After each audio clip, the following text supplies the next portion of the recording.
السلام علیکم، welcome to Madan media. آپ سن رہے ہیں محمد مدنی کی آواز۔ آج کی اس ویڈیو میں آپ کو ضلع راجن پور کی مختصر سی ڈاکومنٹری بتاؤں گا، تو ویڈیو کو پوری دیکھیے گا۔ تو شروع کرتے ہیں اپنی آج کی ویڈیو۔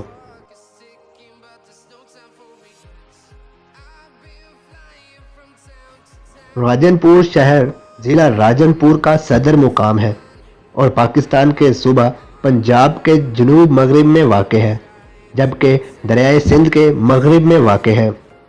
اس شہر کی آبادی سن 2017 کے مطابق 1 لاکھ تھی۔ اس شہر کا ڈاک کوڈ 33500 ہے، جبکہ ایریا فون کوڈ 604 ہے۔ راجن پور کی تاریخ یا پھر راجن پور کی بنیاد رکھنے کی بات کریں تو راجن پور کی بنیاد مخدوم راجن شاہ نے 1731 سے 1733 میں رکھی۔ ابتدا میں راجن پور کا تحصیل ہیڈ کوارٹر کوٹ مٹھن تھا، جبکہ اس کا ضلعی ہیڈ کوارٹر ڈیرہ غازی خان تھا۔ راجن پور کو آباد تو سیت پور کے مخدوم سید راجن شاہ نے کیا تھا، کیونکہ یہاں زیادہ تر رقبہ سادات اور بزدار کے تھے۔ البتہ بہت سے بلوچ قبائل پہلے سے آباد تھے، جو میر چاکر خان رند کے ساتھ آئے تھے، اور کچھ بلوچ قبائل بعد میں بھی بلوچستان سے ہجرت کر کے آباد ہوئے تھے۔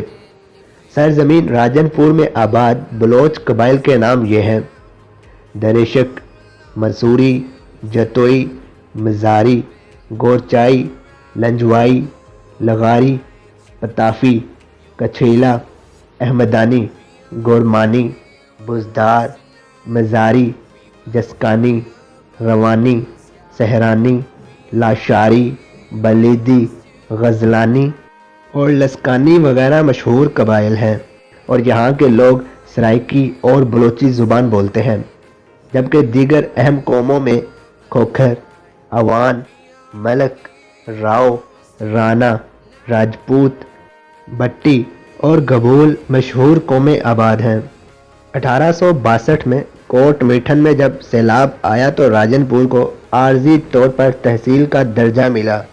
بعد ازاں 1871 میں اسے مستقل تحصیل کا درجہ دے دیا گیا۔ 1982 میں راجن پور کو ضلع کا درجہ حاصل ہوا۔ راجن پور میں موجود شہید بے نظیر پل کی بات کریں تو شہید بے نظیر پل ایک پختہ اور طویل پل ہے، جس کا نام شہید بے نظیر بھٹو پل ہے۔ یہ کوٹ مٹھن ضلع راجن پور پنجاب کی حدود میں قائم ہے۔ یہ پل ضلع راجن پور اور ضلع رحیم یار خان کو آپس میں ملائے ہوئے ہے۔ اس پل کی کل لمبائی 1.20 کلومیٹر ہے۔ یہ لمبائی اس پل کو پاکستان کے سب سے طویل پلوں میں سے ایک بناتی ہے، جو دریائے سندھ پر واقع ہے۔ اس پل کی تعمیر کا باقاعدہ سنگ بنیاد سابق وزیر اعظم یوسف رضا گیلانی نے سن 2012 میں رکھا۔ اس پل کی تعمیر FWO نے کی، جسے پاکستان نیشنل ہائی وے نے سپانسر کیا۔ ضلع راجن پور میں اگر سیلاب کی بات کریں تو ضلع راجن پور کا بیشتر حصہ ہر سال سیلاب سے متاثر ہوتا ہے۔ یہ سیلاب دریائے سندھ کی وجہ سے آتا ہے۔ یہ سیلاب شہری علاقوں کو بھی متاثر کرتا ہے۔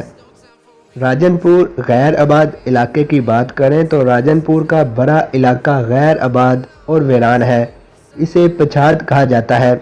اس علاقے میں پانی کی شدید کمی ہے اور رقبے ویران پڑے ہوئے ہیں۔ قابل ذکر بات یہ ہے کہ ضلع راجن پور کا مشرقی حصہ سیلاب سے ڈوبتا ہے، جبکہ مغربی حصہ قحط کا شکار رہتا ہے۔ تو یہ تھی میری آج کی ویڈیو، جس میں نے آپ کو ضلع راجن پور کی مختصر سی ڈاکومنٹری بتائی۔ آپ اس حوالے سے کیا کہنا چاہیں گے مجھے کمنٹ سیکشن میں لازمی بتائیں۔ اگر آپ کو یہ ویڈیو اچھی لگی ہو تو لائک کریں اور زیادہ سے زیادہ لوگوں تک شیئر کریں۔ مزید ایسی ویڈیوز کے لیے میرے چینل کو سبسکرائب کر کے ساتھ لگے بیل کو لازمی پریس کریں، تاکہ آپ کو میری ہر ویڈیو کا نوٹیفیکیشن ٹائم پر مل سکے۔ Thanks for watching.